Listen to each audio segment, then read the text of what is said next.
He was awake during surgery, but what happened next would leave him in tears. "I felt them cut me open," said Sherman to his daughter. In the 2 weeks before he took his own life, Sherman Sizemore strongly believed that people were trying to bury him alive. As 73-year-old Sherman Sizemore was preparing to undergo gallbladder surgery in January 2006, no one had realized that he would awake a different person. Family members had said that the 73-year-old Baptist minister was driven to take his own life by the extremely traumatic experience of being awake during surgery but being completely unable to move or even cry out in pain. Sizemore's demise has drawn attention to a little-discussed phenomenon known as anesthesia awareness, which some experts say might happen to 20,000 to 40,000 patients a year in the country. Typically they do feel pain, pressure or any other discomforts during surgery simply because they are not adequately anesthetized. The causes can also include doctor errors, faulty equipment or even medical conditions so severe that the patient just cannot be safely put under deep anesthesia. When you have surgery, 2 types of anesthesia are generally administered. First, a paralytic will be administered, which will leave you completely unable to move.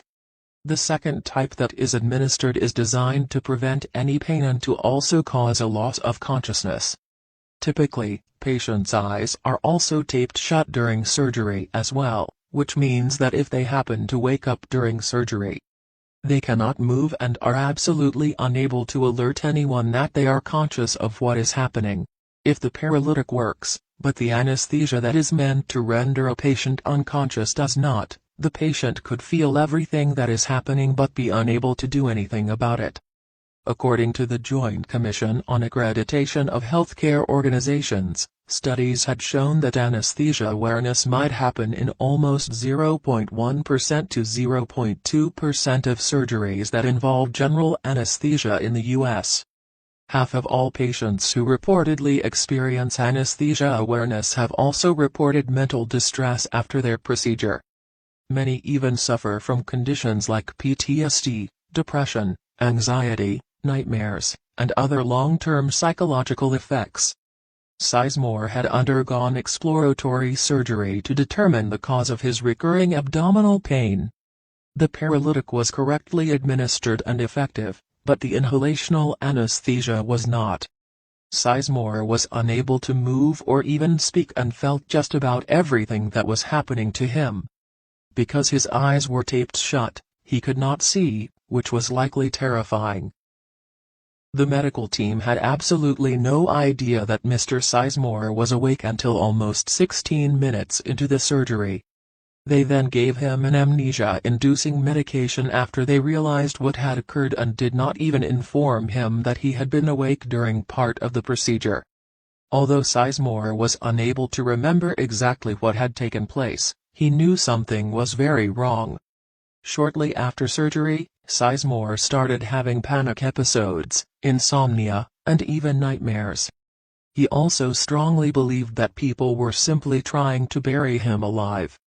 At 73 years old, he had never had any psychological issues before this surgery. Tragically, 2 weeks after this operation, he resorted to the terrible decision of taking his own life. In this kind of situation, all of the best medical malpractice lawyers in Pennsylvania would definitely likely recommend that the family consider bringing a wrongful demise lawsuit against any negligent medical providers. Sherman was so tortured that he ultimately took his own life. It wasn't until his wake that his family finally learned of what might have been the cause of his troubles. A doctor had then told them Sizemore might have been awake during surgery. Later, the family even learned that Sizemore told a friend he was awake and quite alert during the procedure.